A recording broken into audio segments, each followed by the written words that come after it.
La Bible quotidien. Une série de réflexions quotidiennes centrées sur la parole de Dieu. Que ce livre de la loi ne s'éloigne point de ta bouche. Médite-le jour et nuit pour agir fidèlement selon tout ce qui y est écrit. Car c'est alors que tu auras du succès dans tes entreprises. C'est alors que tu réussiras. Josué chapitre 1, verset 8.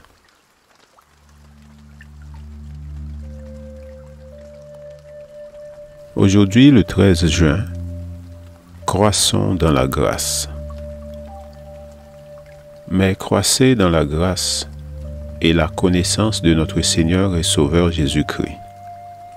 À lui la gloire, maintenant et jusqu'au jour de l'éternité. 2 Pierre chapitre 3, verset 18. La grâce de Dieu n'a pas de mesure. Et Dieu ne nous la donne pas à moitié. C'est l'homme qui impose des limites à l'action de la grâce. Non que nous soyons plus forts que la grâce, mais le Seigneur se révélera dans les limites du champ d'action que nous lui laissons. Croître en grâce implique de croître dans toutes les grâces.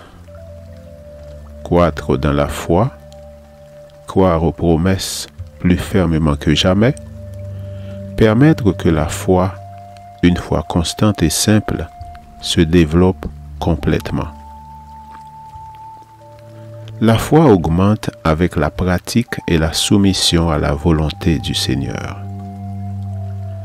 Croître dans la grâce implique aussi de croître dans l'amour.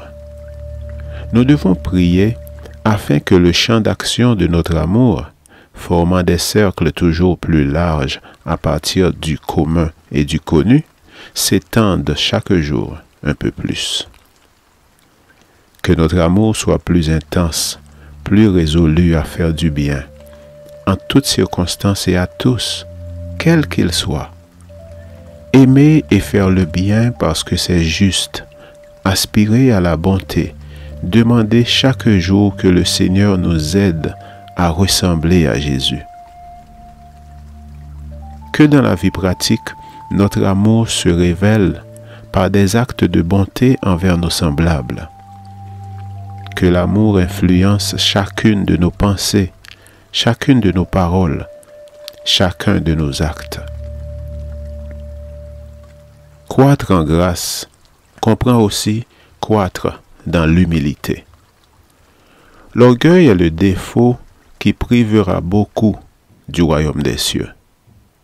Faire preuve d'humilité pour pouvoir demander pardon, respecter les autres, exalter le nom du Seigneur et lui donner gloire et honneur dans tous nos succès. La croissance dans l'humilité nous rapproche du Seigneur. Une vie de prière devient l'aspiration du croyant. La communion avec Christ, son occupation préférée. Croître dans la grâce implique enfin de croître dans la connaissance de notre Seigneur et Sauveur. Le Saint-Esprit est plus que disposé à nous venir en aide dans ce processus de croissance. Celui qui ne croit pas en Jésus perd les bénédictions mises à sa disposition, car le reconnaître est la vie éternelle. Et approfondir cette connaissance constitue le véritable bonheur.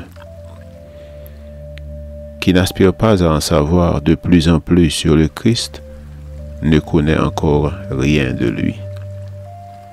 Si nous ne souhaitons pas mieux le connaître, c'est parce que nous n'avons pas bu à la véritable fontaine de la connaissance et du bonheur.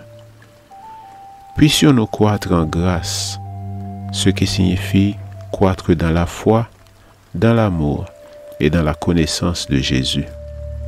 Amen. Lecture de la Bible pour aujourd'hui dans l'Ancien Testament, 2 Chroniques, les chapitres 27 et 28. Et dans le Nouveau Testament, 2 Pierre, chapitres 1 à 3. Je vous souhaite de passer une excellente journée avec Jésus.